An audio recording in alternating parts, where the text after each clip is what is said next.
Hi Lit class, this is Clay Pichella coming to you again, talking about Module 9, Assistive Technology in the Classroom.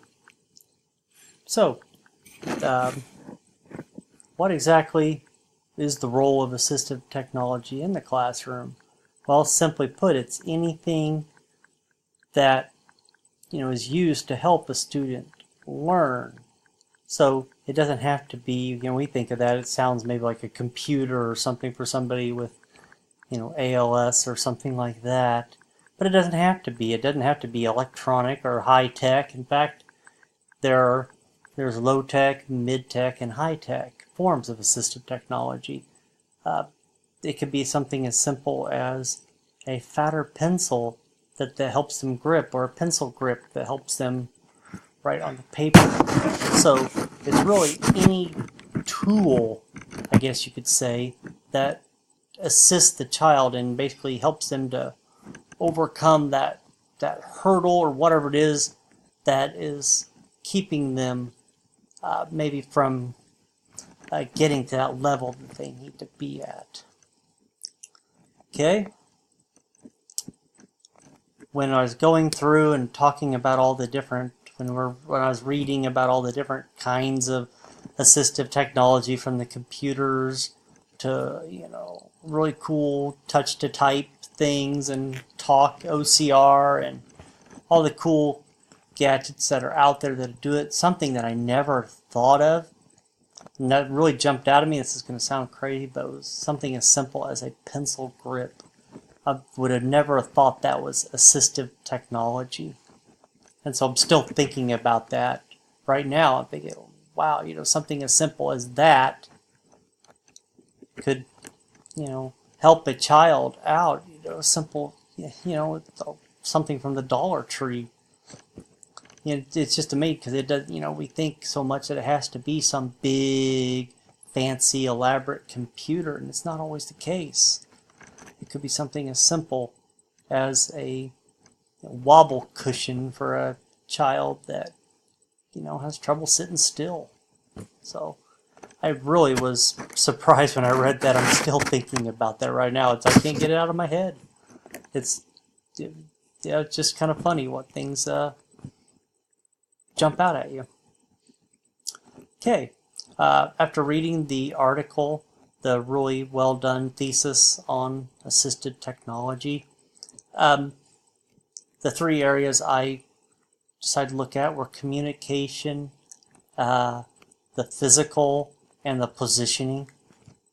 Okay, for the communication, I thought of a hearing aid, obviously, something pretty simple as that. That can help somebody that has a hard time, with their hearing. Maybe they hear voices, but they don't understand them very well. So that could really, so a hearing aid is something just really simple that aids with communication. Physical, I thought of like a leg brace. I knew it. I went to school with went to school with this guy that if he wore leg braces and had a cane, then he could walk. If he didn't have the leg braces, then he'd have to be in a wheelchair. So I thought, well, what, those leg braces gave him kind of a sense of stability and gave him a sense of freedom that the wheelchair probably did not give him. And so I thought of, when I thought of physical, I thought of that, the boy in my middle school class that had the leg braces.